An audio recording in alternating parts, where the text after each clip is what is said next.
IND 24 के विशेष कार्यक्रम सवाल दर सवाल में एक बार फिर आपका स्वागत है। आज हमारे साथ अंग्रेजी पत्रकारिता से जुड़े 3 दिग्गज हैं। हम परिचय कराना चाहते हैं।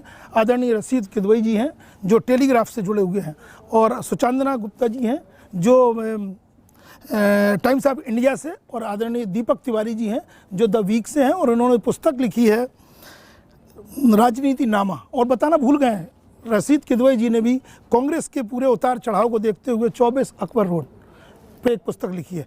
तो हम अपनी चर्चा को शुरू करते हैं, और आज जो चर्चा का मुद्दा है वो ये है कि पिछले दिनों विधानसभा में 10 साल बनाम 10 साल की एक बहस छिड़ी थी राज्यपाल के अभिभाषण पर। तो हम वहीं से जाते हैं कि जब नरसिम्हा राव की गवर्नमेंट थी दिल्ली में और पटवा गवर्नमेंट जाती है, उसके बाद में दिग्विजय सिंह किस तरह से सरकार में आते हैं। सर, दिग्विजय सिंह जो उस वक्त चीफ मिनिस्टर बने थे, तो उसके पहले का माहौल क्या था? देखिए, दिग्विजय सिंह जब 1993 में मध्य प्रदेश में मुख्यमंत्री बने, दिसंबर 1993 में, तो वो साल था जब अर्जुन सिंह मध्य प्रदेश में सक्रिय थे। वो साल था जब विद्याचरण शुक्ल मध्य प्रदेश में सक्रिय थे। वो साल था जब मध्य प्रदेश में माधवराव सिंधिया सक्रिय थे। इसके अलावा श्यामाचरण शुक्ल, सुरेश पचौरी, कमलनाथ का नाम मैं भूल रहा हूँ, कमलनाथ भी बराबर से सक्रिय थे। उन दिग्गजों के बीच में जब 47 साल के दिग्विजय सिंह ने मुख्यमंत्री पद की शपथ ली, तो यही कहा जाता था कि ये 1 या 2 साल मुख्यमंत्री रहेंगे। पर 1-2 साल तक दिग्विजय सिंह ने ये आभास ही नहीं होने दिया कि वो मुख्यमंत्री हैं। कभी वो कमलनाथ को बड़े भाई होने के नाते मुख्यमंत्री कह देते थे, कभी वो अर्जुन सिंह को गुरु कहते थे, कभी वो विद्याचरण शुक्ल और श्यामाचरण शुक्ल के लोगों को मंत्री, उनके लोगों को निगम अध्यक्ष बना देते थे। तो ऐसा लगता था कि वो उनका ही ज़्यादा काम कर रहे हैं। माधवराव सिंधिया को पूरे समय महाराज कह के, और उस समय का एक बड़ा मज़ेदार किस्सा है जो बाद में किताबों में भी लिखा गया कि जैसे ही दिग्विजय सिंह ने मुख्यमंत्री पद की शपथ ली, तो वो माधवराव सिंधिया से जब मिलने गए, तो जाते समय जाने के पहले उन्होंने जो राजसी परंपराएं होती हैं उसके चलते एक लाल कपड़े में बांध के उन्हें कुछ दिया। तो बड़ा कौतूहल हुआ इस बात को लेके कि वो क्या दिया। तो उन्होंने कहा, साहब ये नजराना दिया है। तो परंपरा है, क्योंकि दिग्विजय सिंह ग्वालियर रियासत से जुड़े थे, बड़ा जो छोटा ग्वालियर उसके छोटे रियासत के राजा थे, राघवगढ़ के। तो छोटे रियासत के राजा हमेशा जो वहाँ का बड़ा राजा है उसको नजराना देते, ये स्वीकारते हैं कि हाँ आप बड़े हैं। तो दिग्विजय सिंह ने ये कहे कि उनको कभी दिग्विजय सिंह आज जिस तरह से शिवराज सिंह बिना ईगो की राजनीति करते हैं, बिना अहंकार की राजनीति करते हैं, उस समय दिग्विजय सिंह ने बिल्कुल ऐसे ही शुरुआत की थी। हर किसी के पैर छू लेना, हर किसी के पास में जाना, हंस के बोलना, तो वही विनम्रता, वही सहजता, वही समन्वय। लेकिन सर थोड़ा सा और पहले जाते हैं। मैं एक चीज़ जी दीपक जी के साथ जोड़ना चाहूँगा कि उस मामले में देखिए दोनों बहुत अलग, एक जैसे सरदार थे राघवगढ़ के एक, और शिवराज एक साधारण, मतलब उससे आए थे, कोई राजनीतिक परिवार से नहीं आए थे। लेकिन दोनों में एक कॉमन चीज़, किसमें? दिग्विजय सिंह और शिवराज सिंह में बनने के समय, कि वो दोनों उस तरह के डार्क हॉर्स थे कि बड़े बड़े दिग्गज, जैसे 2006 में हमने देखा कि जब शिवराज सिंह का नाम तो एकदम से आया, क्योंकि उस ज़माने में आप जैसे जानते हैं उमा भारती बहुत कोशिश कर रही थी और पार्टी को एक तरह से उन्हीं के नेतृत्व में चुनाव लड़ा गया था, लेकिन शिवराज को लाना था। उसके बाद में जो था ये यहाँ के जो विक्रम वर्मा और सुमित्रा महाजन और उस तरह के बहुत सारे कई लोग सब साइलेंट थे, और एकदम से शिवराज सिंह चौहान जो पहले कई मतलब उस तरीके के मंत्री भी नहीं बने थे, संगठन में ही रहे थे और लोकसभा के मेंबर रहे थे, वो बने। और वहाँ के ऊपर जो कांग्रेस का 1993 का जिसका दीपक ने पूरा जिक्र करा, उस समय भी देखिए ऐसा था कि नरसिम्हा राव की इच्छा कहीं ना कहीं मन में थी कि श्यामाचरण शुक्ला बन जाए, क्योंकि पंडित रविशंकर शुक्ला के और उनके एक तरह के कुछ एहसान वगैरह थे पुराने निज़ाम के दौर में जब वो। हाँ, वही वाक्य जानना चाहते हैं कि दिग्विजय सिंह का जो चयन हुआ था उस वक्त श्यामला हिल्स पर एक दृश्य था, विद्याचरण शुक्ल खड़े थे, श्यामाचरण जी वहाँ थे, इधर C-19 में थे, उधर माधवराव सिंधिया पलास होटल के इर्द गिर्द उनके समर्थक इकट्ठे थे। तो वो चयन कैसे हुआ था सर? देखिए वो टकराव दोनों में जैसे कांग्रेस में अनौपचारिक रूप से इस तरह से हुआ था कि वो श्यामाचरण शुक्ला और माधवराव सिंधिया के बीच में हुआ था। और जब रायशुमारी की गई, जब वोट लिए गए, एमएलएस की राय ली गई, तो राय में सबसे ज़्यादा दिग्विजय सिंह को, और ये नरसिम्हा राव के क्रेडिट को जाता है कि उन्होंने जो ये नेहरू गांधी परिवार में होता था कि मुख्यमंत्री थोपा जाता था कि उनका जो पसंद का हो, तो नरसिम्हा राव ने एमएलएस की राय का सम्मान करते हुए दिग्विजय सिंह को ये भी बताया जाता है उस समय कि दिग्विजय सिंह को जस्ट ठाकुर लॉबी ही सपोर्ट नहीं किया, साथ में कमलनाथ लॉबी जो था वो किंग मेकर की भूमिका में कमलनाथ थे, जिस वजह से उनको वोट ज़्यादा मिल गए थे और वो मुख्यमंत्री बन गए। श्यामला हिल्स में भी एक बैठक हुई थी सर, अर्जुन सिंह थे, वो बैठक से सबसे पहले बाहर निकले थे, कुछ ऐसे दृश्य सामने आते। वो घटनाक्रम ऐसा है, that I have reported in my book also, किताब में भी मैंने उसका जिक्र किया है। इसी मुख्यमंत्री निवास में तब विधायक दल की बैठक हुई, क्योंकि राष्ट्रपति शासन चल रहा था और ये मुख्यमंत्री निवास पटवारी खाली कर चुके थे, जो अभी मुख्यमंत्री निवास है।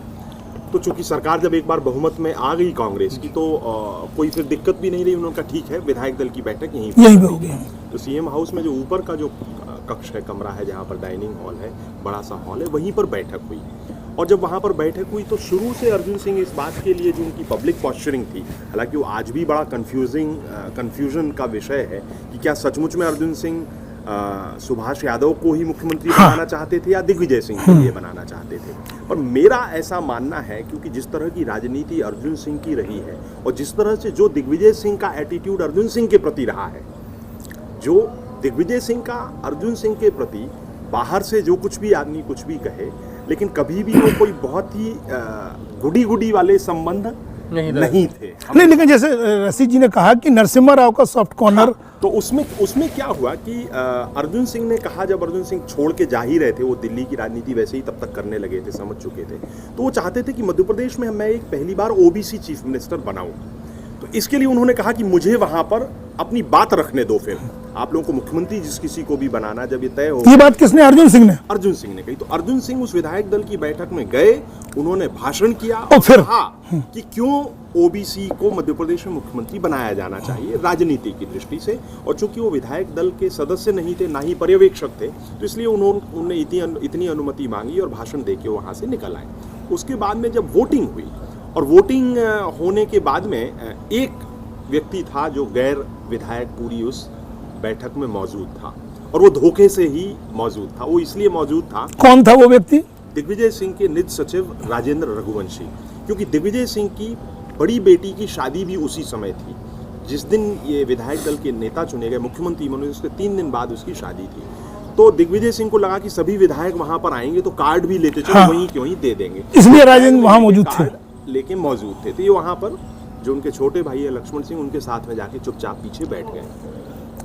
और जैसे ही चुनाव हुआ, और उस समय का एक और वृत्तांत है, घटना है, जो मध्य प्रदेश के एक बड़े प्रसिद्ध जनसंपर्क अधिकारी हैं, जो दिग्विजय सिंह के लंबे समय तक जनसंपर्क अधिकारी रहे, मनोज पाठक, वो वहाँ पर मौजूद थे। और उनकी वहाँ पर जो ड्यूटी थी उस समय, जो तत्कालीन जनसंपर्क के डायरेक्टर थे सरदार अमर सिंह, जो अभी पंजाब में चुनाव लड़े हैं, उन्होंने उनकी ड्यूटी ये कह के लगाई हुई थी वहाँ पर कि सबसे पहले मुझे पता चलना चाहिए कि विधायक दल में कौन नेता चुना गया। उस समय मोबाइल का कोई ज़माना था नहीं, एक टेलीफोन था सीएम हाउस में। जैसे ही इनको, ये सीढ़ियों पर खड़े हुए थे, जैसे ही इनको पता चला कि तालियां बजी दिग्विजय सिंह के नाम की, तो 2 चीज़ें हुई। एक तो लक्ष्मण सिंह ने अति उत्साह में आके राजेंद्र रघुवंशी के बाल खींच दिए पूरे और इनको लगभग उठा दिया। दूसरा, मनोज पाठक तेजी से सीढ़ियों की तरफ भागे, ये अमर सिंह को जानकारी देने के लिए, अमर सिंह के लिए जानकारी देने के लिए कि साहब ऐसा ऐसा हुआ। और जब तक कि वो वहाँ आते, तब तक कमलनाथ और बाकी सब लोग वहाँ पर नरसिम्हा राव को फ़ोन करने, संभवतः नरसिम्हा राव के फ़ोन का इंतजार कर रहे थे या फ़ोन करने के लिए वहाँ पर मौजूद थे। तो थोड़ा सा इनके लिए विलम्ब हुआ फ़ोन करने में। और वहाँ पर जिन परिस्थितियों में वो चुनाव हुआ था, अब तो वो चूँकि इतिहास है, तो कोई वो बहुत ही सामान्य परिस्थितियाँ नहीं थी उस समय। बिल्कुल। लेकिन सर दिग्विजय सिंह के पहले कार्य, हाँ अपनी बात पूरी करें। देखिए, मैं तो इन्होंने दिग्विजय सिंह और अर्जुन सिंह की बात करी, वो देखिए बड़ा एक ऐसा अध्याय है जिसके बारे में कम लिखा गया और लोगों को कम पता चला। दोनों को मगर गुरु और चेला कहा जाता है। जी हाँ, देखिए सामान्य रूप से सुरेंद्र जी आप बिल्कुल सही कह रही हैं, वो ऐसे माना जाता था, लेकिन वो रिश्ते बड़े खट्टे मीठे थे। हुआ ये कि जब राजीव गांधी ने जब मध्य प्रदेश में दिग्विजय सिंह को मेरे ख्याल से 1989 की बात है जब प्रदेश अध्यक्ष बनाया, तो उस समय राजीव गांधी ने उनको बुलाया और उन्होंने कहा उसमें दिग्विजय सिंह बिल्कुल एक तरीके के मतलब नौसिखिए और एक अनाड़ी थे और उनसे कहा कि मैं तुम्हें बड़ी जिम्मेदारी देना चाहता हूँ और तुम जो हो वो लेकिन किसी को बताना नहीं, अभी इसका किसी से जिक्र मत करना। और दिग्विजय सिंह जैसे श्रीनंदा जी ने कहा गुरु चले अपने गुरु के पास पहुँच गए और उन्होंने अर्जुन सिंह को उत्साह में बताया कि साहब अभी राजीव गांधी ने मुझे बुलाया था और वो प्रदेश अध्यक्ष बना रहे हैं। अब उसके बाद में जैसा मोबाइल फ़ोन वगैरह तो थे नहीं, उनको रात में जो था जॉर्ज ने फ़ोन करके तलब किया और कि वो राजीव जी आपको बुला रहे हैं। तो ये जब गए दिग्विजय सिंह तो राजीव जी जैसे इनसे अच्छे और मोहब्बत से मिलते थे वैसे नहीं, काफ़ी गुस्से से नजर आए और उन्होंने कहा कि डिग्गी मैंने तुम्हें कितना मना किया था कि तुम किसी से जिक्र न करना और बताओ तुमने किसको बोला। तो इन्होंने एक ईमानदारी से कहा कि अर्जुन सिंह जी को बोला वही गणित की कि नहीं वहाँ पर वो ओबीसी होना चाहिए और ये होना चाहिए तमाम चीज़ें, क्योंकि वो एक मतलब ठाकुरों के रिप्रेजेंटेटिव कहिए या जो भी कहिए वो अपना वर्चस्व मध्य प्रदेश पर कायम रखना चाहते थे। तो ऐसा ये किस्सा आपने अपनी किताब में जी हमने उसका जिक्र किया। तो ये चीज़ जो है कि मतलब ये अर्जुन सिंह दिग्विजय सिंह का एक बड़ा मतलब कॉम्प्लिकेटेड रिलेशनशिप था। सुचंदना जी आप कुछ कह रही थी? नहीं, मैं ये कहती थी ये जो गुरु चेले की जो बात आप कर रही थी वाकई में थे या फिर कुछ और कहानी थी? मैं उतना ज़्यादा नहीं बोल पाऊँगी मगर उस बारे में, मगर ये जो आपने कहा कि अर्जुन सिंह चाहता था कि ओबीसी यहाँ पे लीडरशिप में आगे आए, ये चीज़ मगर मीनिंग कैटेगोरिकली बीजेपी जब सरकार बनी तो ये देखा गया कि वो ओबीसी का ही जो है ये, क्योंकि इसका वोट बैंक ज़्यादा है। बहुत सही, बहुत सही। तो आपको लगता है कि अर्जुन सिंह का वो फैसला मतलब जो सोच थी वो सही थी? उस वक्त उन्होंने सोचा था, उस वक्त सोचा होगा, जो बाद में इम्प्लीमेंटेशन मगर बीजेपी सरकार ने हाँ बीजेपी में तब तीनों ओबीसी हैं, उमा भारती, शिवराज सिंह चौहान और बीच में बाबूलाल गौर। और एक और चीज याद रखना पड़ेगी कि अर्जुन सिंह बाद में जब वो एचआरडी मिनिस्टर बने तो ओबीसी को लेके मध्य प्रदेश में जो महाजन कमीशन है ओबीसी के लिए मुझे लगता है कि मंडल कमीशन के बाद वो बना था, लेकिन मध्य प्रदेश में महाजन कमीशन अर्जुन सिंह ने बनवाया था, जिसके कारण से आज मध्य प्रदेश में ओबीसी। चलिए सर, मैं ये जानना चाहता हूँ सर, जो पहला कार्यकाल था दिग्विजय सिंह का, क्योंकि 10 साल बनाम 11 साल की चर्चा इन दोनों चल रही है, पहले कार्यकाल की क्या खास बात थी कि जो दूसरी बार वो चुनाव जीते? कुछ ऐसा पहला कार्यकाल में था? क्योंकि दीपक जी कह रहे समन्वय था, सब लोगों से मिल के चलते थे, विनम्रता थी, अपने से बड़ों के पाँव छू लेते थे, या कुछ काम भी कुछ ऐसा दिखा था? दूसरे कार्यकाल में तो कई विवाद थे। जी हाँ, देखिए पहले कार्यकाल में अगर आप देखें तो एक तो ये उन्होंने सबको लेके साथ चलने की बात करी, दूसरा है कि उनके कुछ मेरे ख्याल से पहले मुख्यमंत्री वो थे जिन्होंने 5 साल के अंदर ही, जो मध्य प्रदेश उस समय बहुत बड़ा था, पता अनडिवाइडेड छत्तीसगढ़ का विभाजन नहीं हुआ, छत्तीसगढ़ का भी, तो तकरीबन हर तालुका में हर मतलब तहसील में दिग्विजय सिंह गए, तो एक पहले मुख्यमंत्री मध्य प्रदेश के साबित हुए जिन्होंने इतना ज़्यादा मतलब मध्य प्रदेश को समझा, उसकी ज़रूरतें क्या हैं, उसकी समस्याएं क्या हैं। ये चीज़ जो है ये आज तक कांग्रेस याद करता है। आज जब कांग्रेस में लीडरशिप क्राइसिस है, कांग्रेस के जो स्टेट लीडर्स हैं वो बोलते हैं कि हमें दिग्विजय सिंह जैसे ऐसा ही लीडर चाहिए जो सुबह 2 रोटी और थोड़ी सी सब्जी खा के निकले और रात 12 बजे तक सिर्फ मीनिंग एक एम्बेसडर जनता के बीच में रहे।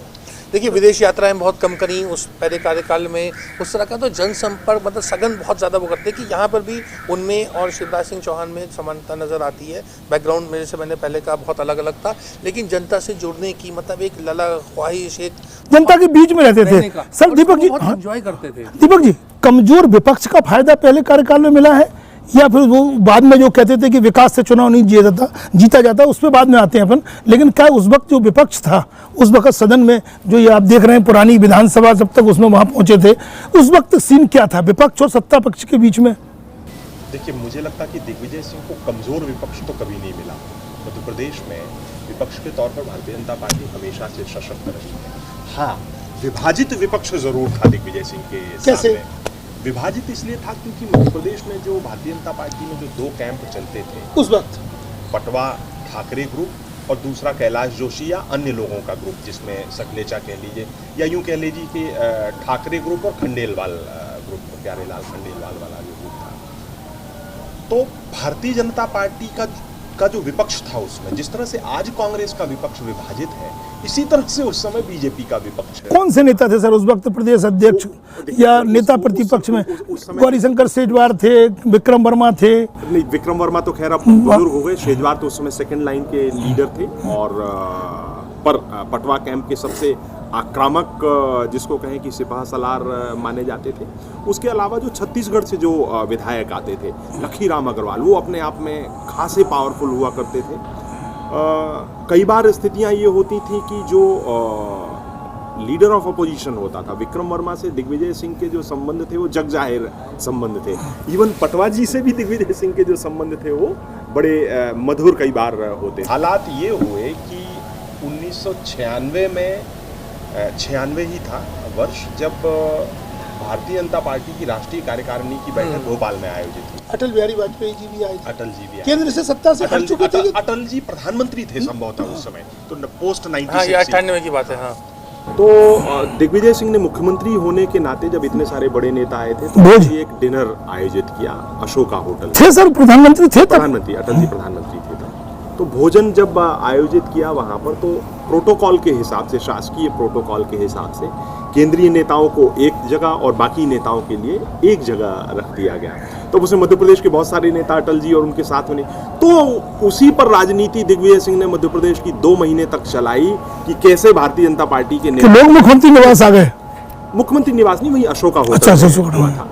और उस समय जो मुद्दे होते थे वो मुद्दे भारतीय जनता पार्टी उठाती थी और दिग्विजय सिंह ही उनके लिए सैबोटाज करवा दिए करते थे। तो आज जो कांग्रेस मध्य प्रदेश में नजर आती है वैसी ही बीजेपी पहले थी, और बहुत मारामारी होती थी, इतनी मारामारी होती थी कि दूसरा कार्यकाल आते आते आपके लिए भारतीय जनता पार्टी के लिए 2 लीडर ऑफ अपोजिशन बदलना पड़े। बाबूलाल गौर को, शेजवार को हटा के बाबूलाल गौर को लीडर ऑफ अपोजिशन बनाया। उस पुरानी विधानसभा से निकल के इस विधानसभा में आ गए थे सर। वो वाकया अभी बीच में छूट रहा है, जब छत्तीसगढ़ का विभाजन होता है, एक अलग राज्य बनता है। केंद्र में, हाँ, केंद्र में अटल बिहारी वाजपेयी जी प्रधानमंत्री थे, छोटे राज्यों का गठन हुआ था। उस समय सत्ता पक्ष और विपक्ष के बीच में जो तकरार थी या समन्वय था वो किस तरह का था सर? इसी विधानसभा में वो दृश्य था। इसी विधानसभा से वो विभाजन हुआ और हम सब लोग साक्षी थे। संभवतः तब तक रशीद जी भी भोपाल आ चुके थे 2000 में। मैं वहाँ छत्तीसगढ़ वो गया था, रायपुर गया था। हाँ, तो उसकी थोड़ी यादें ताजा करें। सदन में श्यामा चरण शुक्ल ये सब लोग उस समय फ्रंट रो में बैठते थे। और जो विभाजन के समय तक भारतीय जनता पार्टी, क्योंकि वो दिग्विजय सिंह का दूसरा टर्म भी था, आपको ये याद रखना पड़ेगा। और भारतीय जनता पार्टी और कांग्रेस की मध्य प्रदेश में बड़ी मजेदार चीज चलती थी उस समय। अक्टूबर नवंबर में चुनाव होते हैं मध्य प्रदेश में 1998 में।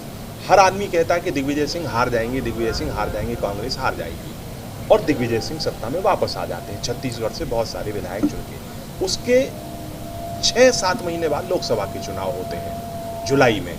और उन जुलाई के चुनावों में भारतीय जनता पार्टी के लिए 40 में से 27 सीटें मिलती हैं 98 में। हाँ। और कांग्रेस का एक तरह से सुपड़ा सा कुल 13 सीटें मिली। 6 महीने पहले चुनाव जीते। लेकिन उस समय ये खूब कहते थे कि दिग्विजय सिंह के अटल जी से बड़े अच्छे संबंध हैं, तो उन्होंने कहा कि केंद्र में हम आपको जिताते रहेंगे।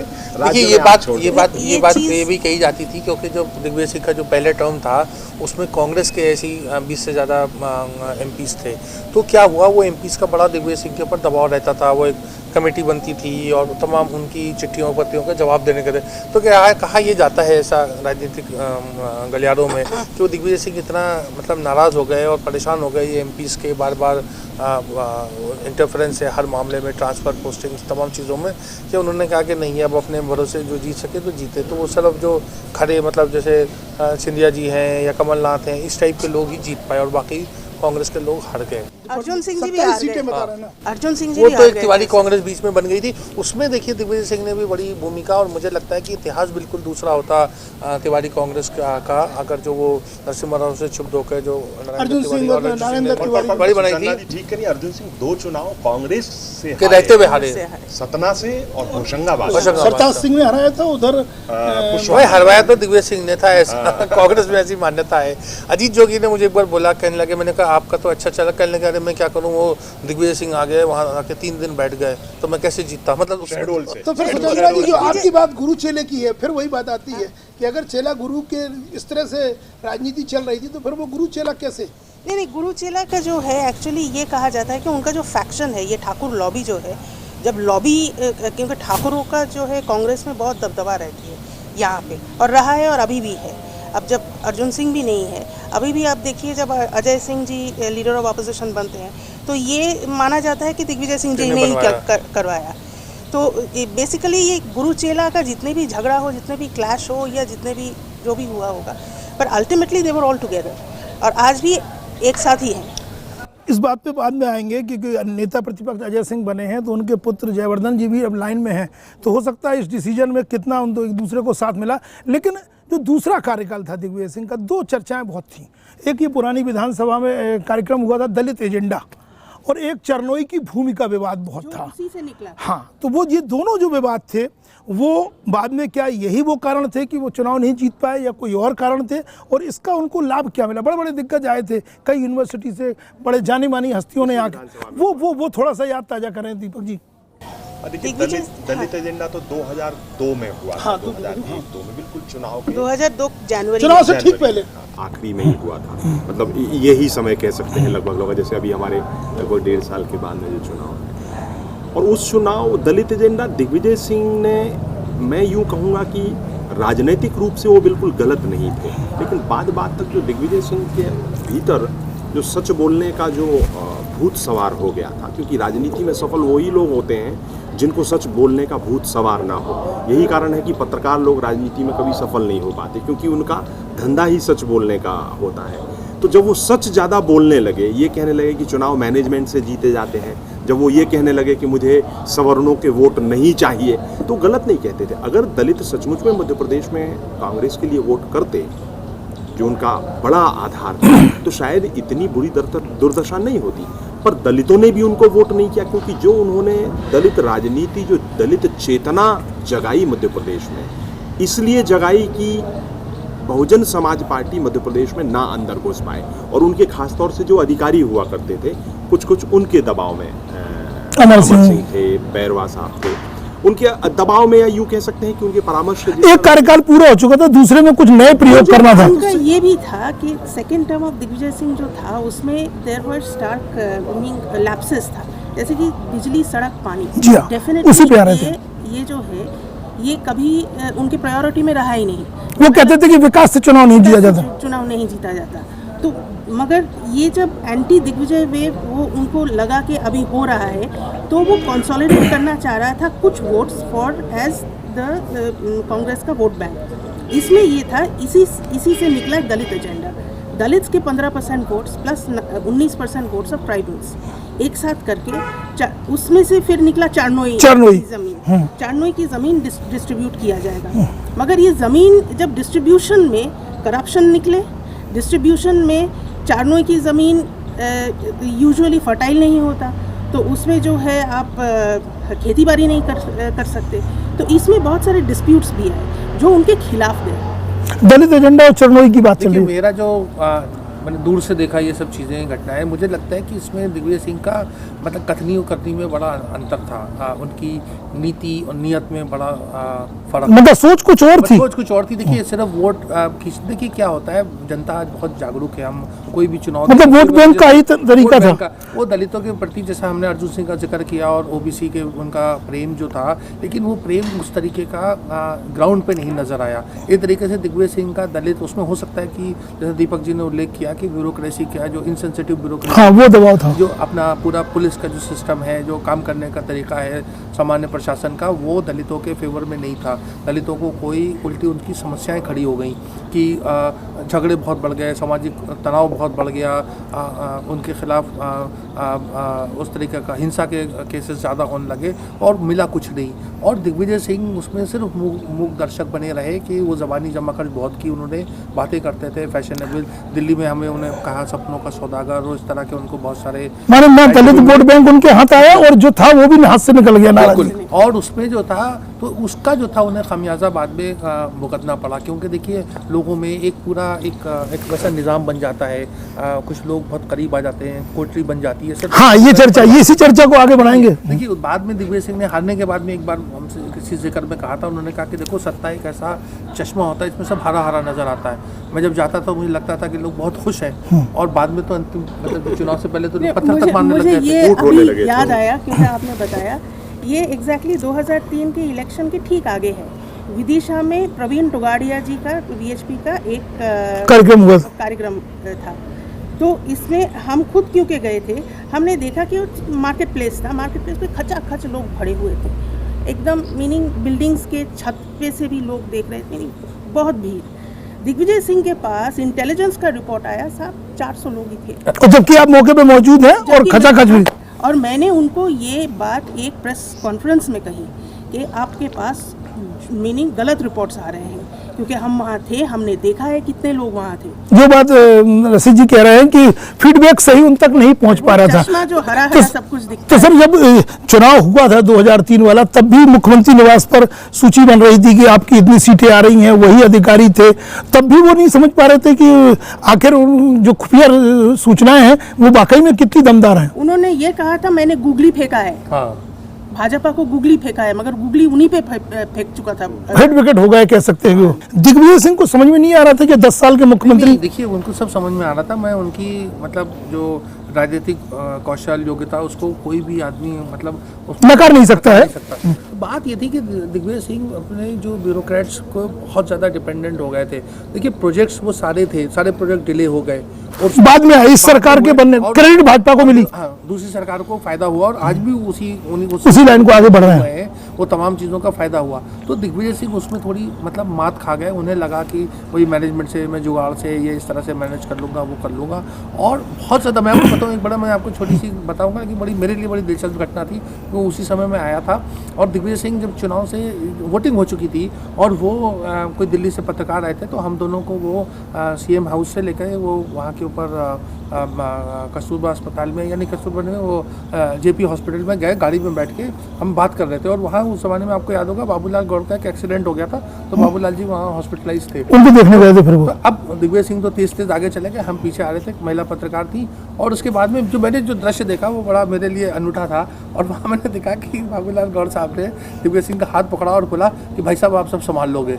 और ये चुनाव के रिजल्ट से, जैसे मेरे ख्याल से 4 दिसंबर को रिजल्ट आया था, ये रिजल्ट आना बाकी था, आना बाकी था, पहली या दूसरी दिसंबर की बात है। तो इस तरह से लोगों को लग रहा था, जैसे दीपक कह रहे हैं कि दिग्विजय सिंह चुनाव हार जाएंगे, लेकिन कहीं ना कहीं लोगों में शंका थी। इतने बड़े लोग मतलब बाबूलाल गौड़ जैसे इस तरह के लोगों को मन में शंका थी। सर इस चर्चा को हम जारी रखेंगे, मिलते हैं एक छोटे से ब्रेक के बाद।